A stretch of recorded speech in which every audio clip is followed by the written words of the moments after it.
Hello hi అండి, welcome to my channel cook and bake with Noor Ahmed. ఇవాళ నేను చేసే రెసిపీ వచ్చేసి ఎగ్లెస్ స్పంజ్ కేక్ రెసిపీ. ఈ ఎగ్లెస్ స్పంజ్ కేక్ని నేను ఓవెన్లో కాకుండా గ్యాస్ స్టవ్ పైనే చేసి చూపిస్తున్నాను. చూడండి ఎంత సాఫ్ట్ ఫ్లఫీగా ఎగ్తో చేసిన కేక్స్ లాగానే ఉన్నాయి కదా. పైన నుంచి కూడా సాఫ్ట్గా ఉన్నాయి, ఆయిలీగా అలాగా కాకుండా. చూడండి సూపర్ సాఫ్ట్ కేక్స్ ఎలా చేయాలో చూపిస్తాను. ముందు నేను ఇక్కడ ఇంగ్రీడియంట్స్ వచ్చేసి 1/4 కప్ ఆయిల్ తీసుకున్నాను, అలాగే 1 కప్ మైదా తీసుకున్నాను, గ్రామ్స్లో వచ్చేసి 150 grams, 1/4 cup milk powder, half cup milk, అలాగే హాఫ్ కప్ షుగర్ పౌడర్, అలాగే half teaspoon baking soda తీసుకున్నాను, 1 టీ స్పూన్ బేకింగ్ పౌడర్ తీసుకున్నాను, ఇక్కడ వెనిగర్ తీసుకున్నాను. మీరు వెనిగర్ ప్లేస్లో సిట్రిక్ యాసిడ్ అయినా తీసుకోవచ్చు. అలాగే వెనిలా ఎసెన్స్ కూడా తీసుకున్నాను. 2 కేక్స్ చెప్పాను కదా, వెనిలా చాక్లెట్ కేక్ అని, అందుకోసం చాక్లెట్ కేక్కి కోకో పౌడర్ కూడా తీసుకున్నాను. ముందు నేను ఇక్కడ ఒక బౌల్ తీసుకొని అందులో ఫస్ట్ వచ్చేసి హాఫ్ కప్ మిల్క్ వేస్తున్నాను. మీరు ఈ మిల్క్ ప్లేస్లో కర్డ్నైనా తీసుకోవచ్చు, పెరుగునైనా తీసుకోవచ్చు. ఏంటంటే పెరుగు ఉంటే ఫ్రెష్ పెరుగు తీసుకోవాలి, పుల్ల పెరుగు కాకుండా. అలాగే హాఫ్ కప్ పౌడర్ షుగర్ వేసుకున్నాను. మీరు పౌడర్ షుగర్ కాకుండా నార్మల్ షుగర్ అయినా వేసుకోవచ్చు, కానీ కరిగేయడానికి చాలా టైం పట్టిద్ది. అందుకోసం నేను ఇక్కడ పౌడర్ షుగర్ యూస్ చేస్తున్నాను. ఈ షుగర్ మొత్తం పాలలో మెల్ట్ అయిపోయేంత వరకు బాగా మిక్స్ చేసుకోవాలి. ఇక్కడ నేను బీటర్ కూడా యూస్ చేయట్లేదండి, జస్ట్ విస్కర్ ఉన్నా చాలు ఎగ్లెస్ కేక్కి. ఇలా మొత్తం స్మూత్గా అయిపోయే వరకు మిక్స్ చేసిన తర్వాత 1/4 కప్ ఆయిల్ ఇందులో యాడ్ చేసేస్తున్నాను. నేను ఇక్కడ హాఫ్ కేజీ స్పంజ్ని చేస్తున్నాను. 250 గ్రామ్స్ వెనిలా స్పంజ్, అలాగే 250 గ్రామ్స్ చాక్లెట్ స్పంజ్ చేస్తున్నాను. మీరు ఎక్కువగా చేయాలంటే అదే క్వాంటిటీ డబల్ చేసుకోండి. ఈ ఆయిల్ని కూడా ఇది మొత్తం బాగా కలిసిపోయేటట్టు, అసలు ఆయిల్ ఉన్నట్టు పైకి కనిపించకూడదు. ఇలా కలిపితేనే మీకు కేక్ బేక్ అయిన తర్వాత పైన ఆయిలీగా ఉండదు. ఇక్కడ కనుక మేము సరిగ్గా కలపకపోతే పైన మొత్తం ఆయిలీగా ఉంటుంది కేక్ మొత్తం. ఇక్కడే అండి మెయిన్గా బాగా మేము కలుపుకోవాలి. ఇలా మొత్తం కూడా బాగా మిక్స్ అయిపోయేంత వరకు ఈ oil half cup 1/4 cup oil, అలాగే half cup sugar powder, half cup milk, ఈ మూడింటిని మనం చాలా బాగా మిక్స్ చేసుకోవాలి. ఇది మిక్స్ చేసుకున్న తర్వాత నేను ఇక్కడ ఇప్పుడు డ్రై ఇంగ్రీడియంట్స్ యాడ్ చేసుకుంటాను. నేను ఇక్కడ స్ట్రైనర్ పెట్టి 1 కప్ మైదా, అలాగే 1/4 cup milk powder, 1 teaspoon baking powder, half teaspoon baking soda వేసి బాగా జల్లించుకుంటున్నాను. మనం ఎప్పుడైనా కేక్ చేసేటప్పుడు ఇలా బాగా జల్లించుకుంటేనే మన కేక్ అనేది ఫ్లఫీగా సాఫ్ట్గా వస్తుంది.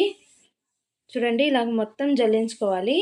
మీకు ఇక్కడ గ్రామ్స్లో అయితే 150 గ్రామ్స్ మైదా తీసుకోండి, 40 గ్రామ్స్ వచ్చేసి మిల్క్ పౌడర్ తీసుకోండి, బేకింగ్ పౌడర్ వచ్చేసి ఒక 5 గ్రామ్స్, బేకింగ్ సోడా వచ్చేసి 2.5 గ్రామ్స్ తీసుకుంటే సరిపోతుంది. ఇలా మొత్తం కూడా బాగా జల్లించుకున్న తర్వాత ఇప్పుడు మేము ఇక్కడ బీటర్ యూస్ చేయట్లేదు కదా, ఇలాంటి విస్కర్ అయినా లేకపోతే స్పాచులా అయినా తీసుకొని బాగా మొత్తం కూడా కలిసిపోయేటట్టు మిక్స్ చేసేయండి. మేము యాడ్ చేసిన హాఫ్ కప్ మిల్క్ ఇందులో సరిపోతుంది, మేము ఇంకా ఏం వేయనవసరం లేదండి.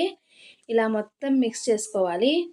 మొత్తం బ్యాటర్ ఏదైతే ఉందో కన్సిస్టెన్సీ వచ్చేసి ఇలా రావాలి. ఇప్పుడు వెనిలా ఎసెన్స్ వేస్తున్నాను. 1 టీ స్పూన్ వచ్చేసి వెనిలా ఎసెన్స్.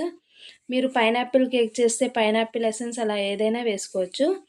వేసి ఇలా మొత్తం బ్యాటర్ని ఒకసారి మిక్స్ చేసేయాలి. చూడండి ఇలా మొత్తం కూడా మిక్స్ చేసిన తర్వాత ఇప్పుడు లాస్ట్లో వచ్చేసి నేను కన్సిస్టెన్సీ ఇలా ఉండాలి. ఇప్పుడు వెనిగర్ యూస్ చేస్తున్నానండి. మేము ఇందులో ఎగ్స్ యూస్ చేయట్లేదు కదండి, ఎగ్స్ యూస్ చేస్తే ఎగ్ కేక్ అనేది ఫ్లఫీగా వస్తుంది. ఇది ఎగ్లెస్ కాబట్టి దీనికి 1 టీ స్పూన్ వెనిగర్ వేయడం వల్ల బేకింగ్ సోడాతో రియాక్ట్ అయ్యి కేక్ అనేది చాలా ఫ్లఫీగా వస్తుంది. మీ దగ్గర వెనిగర్ లేకపోతే మీరు సిట్రిక్ యాసిడ్ అయినా వేసుకోవచ్చు. 1/4 టీ స్పూన్ అయినా సిట్రిక్ యాసిడ్ వేసుకుంటే కూడా మీ కేక్ ఫ్లఫీగా అయింది. నేను ఇక్కడ 2 కేక్స్ చేస్తున్నానని చెప్పాను కదా, వెనిలా అండ్ చాక్లెట్ కేక్. అందుకోసము ఈ బ్యాటర్ వచ్చేసి 450 గ్రామ్స్ ఉంది. నేను ఈ 450 గ్రామ్స్ బ్యాటర్ని 2 హాఫ్స్లో డివైడ్ చేసుకొని ఒక దాంట్లో వెనిలా కేక్ చేస్తున్నాను, ఇంకో దాంట్లో వచ్చేసి చాక్లెట్ కేక్ చేస్తున్నాను. చూడండి ఈ మొత్తం బ్యాటర్ నేను వేయింగ్ మిషన్లో వేసి చూపిస్తున్నాను ఎంత ఉందో. మాకు ఇది వచ్చేసి 450 గ్రామ్స్ వరకు వచ్చింది. బేక్ అయితే 500 గ్రామ్స్ స్పాంజ్ అయితే అయ్యిద్దండి. ఇప్పుడు చూడండి 430 అలా వచ్చింది. బేక్ అయితే మాత్రం 500 గ్రామ్స్ ఉంటుంది. ఇప్పుడు నేను ఇక్కడ చిన్న సైజ్ 4 ఇంచెస్ ఇలా లంచ్ బాక్స్ ఉంటాయి కదా, అది తీసుకొని 250 గ్రామ్స్ 220 గ్రామ్స్ అలాగా ఒక దాంట్లో రెండు కొంచెం కొంచెం హాఫ్గా డివైడ్ చేసుకున్నాను. ముందు వెనిలా బ్యాటర్ అయితే వేసేసి దాని తర్వాత మిగిలిన బ్యాటర్లో ఒకసారి ఇలా ట్యాప్ చేసేసుకుంటున్నాను. అలాగే ఇక్కడ మిగిలిన బ్యాటర్లో 1 టీ స్పూన్ వచ్చేసి కోకో పౌడర్ వేస్తున్నాను. మీకు ఎక్కువగా డార్క్నెస్ ఎక్కువగా చాక్లెటీగా కావాలంటే 2 టీ స్పూన్స్ అయినా యాడ్ చేసుకోవచ్చు. ఇప్పుడు ఇలా మొత్తం ఒకసారి మిక్స్ చేసేయండి. జస్ట్ కోకో పౌడర్ మిక్స్ అయ్యే వరకు మిక్స్ చేయండి. ఎక్కువగా మిక్స్ చేస్తే అది ఫ్లఫీనెస్ అనేది పోతుందండి. ఓవర్ మిక్స్ చేయమాకండి. ఇలా మొత్తం మిక్స్ చేసేసిన తర్వాత ఇంకో సైజ్ టిన్ ఉంది కదా, ఆల్రెడీ నేను బటర్ పేపర్ వేసి పెట్టుకున్నాను. ఇందులో కూడా ఈ బ్యాటర్ అనేది వేసేసేయండి. నేను ముందుగానే గ్యాస్ పైన చేస్తున్నానని చెప్పాను కదా కేక్, అందుకోసం ప్రీహీట్కి డేక్షా అనేది ప్రీహీట్కి 10 మినిట్స్ ముందే పెట్టుకున్నాను. అది 10 మినిట్స్ అయిపోయింది ప్రీహీట్ అయ్యి. ఇప్పుడు నేను ఓపెన్ చేసి చూస్తున్నాను. చూడండి ప్రీహీట్ డేక్షాలోకి ఈ 2 బౌల్స్ ఏదైతే ఉన్నాయో ఇందులో ఇలా సెట్ చేసుకోవాలి. సెట్ చేసుకొని దీన్ని క్లోజ్ చేసి 30 మినిట్స్ మేము ఓపెన్ చేయకుండా వదిలేయాలండి. 30 మినిట్స్ తర్వాత ఓపెన్ చేసి చూస్తే చూడండి మా కేక్స్ అనేవి ఎంత స్పంజీగా ఎంత ఫ్లఫీగా బేక్ అయినాయి కదా. ఇప్పుడు ఈ బేక్ అయిన కేక్స్కి మేము ఒకసారి పక్కకు తీసి చూపిస్తున్నాను. చూడండి పక్కన తీసి పెట్టేస్తున్నాను. చాలా వేడిగా ఉంటుంది, జాగ్రత్తగా తీయండి. ఇప్పుడు నేను ఒకసారి చెక్ చేసుకుంటున్నాను ఇవి లోపల వరకు కుక్ అయ్యాయా లేదని. చూడండి ఇలా నైఫ్ కానీ టూత్ స్టిక్ ఉంటుంది కదా, అది కానీ పెట్టి ఇలా ఒకసారి చెక్ చేస్తే నైఫ్ అనేది క్లీన్గా రావాలండి. ఇలా క్లీన్గా వస్తేనే మా కేక్ బేక్ అయినట్టు. అలాగే ఈ కేక్ని కూడా చెక్ చేస్తున్నాను. చూడండి సూపర్ సాఫ్ట్ క్లియర్గా వచ్చింది కదా. ఇప్పుడు ఈ కేక్స్ని కొంచెం కూల్ అయిన తర్వాత డీమోల్డ్ చేస్తున్నాను. ఇది మొత్తం కూల్ అవ్వలేదండి, నేను ఒకసారి చూపిద్దామని ఇప్పుడే తీసేస్తున్నాను. మీరైతే మొత్తం కూల్ అయిన తర్వాత తీయండి. చూడండి ఇప్పుడు నేను డీమోల్డ్ చేస్తున్నాను. చూడండి ఎంత బాగా కుక్ అయిందో, అసలు బౌల్కి అనేది ఏమీ అంటుకోలేదు బ్యాటర్ అనేది. ఇప్పుడు బటర్ పేపర్ తీసేస్తున్నాను. చూడండి ఎంత సాఫ్ట్గా ఉందో. అసలు ఎగ్లెస్ కేక్ అంటే ఎవరైనా నమ్ముతారా ఇది. అలాగే ఇది కూడా నేను డీమోల్డ్ చేసి చూపిస్తున్నాను. చూడండి ఇప్పటికీ ఇవి కొంచెం హార్డ్గానే ఉన్నాయి, అయినా నేను తీస్తున్నాను. చూడండి హార్డ్గా ఉన్నప్పుడు ఎప్పుడు తీయకూడదు, బ్రేక్ అయిపోద్ది, కానీ జాగ్రత్తగా తీసాను.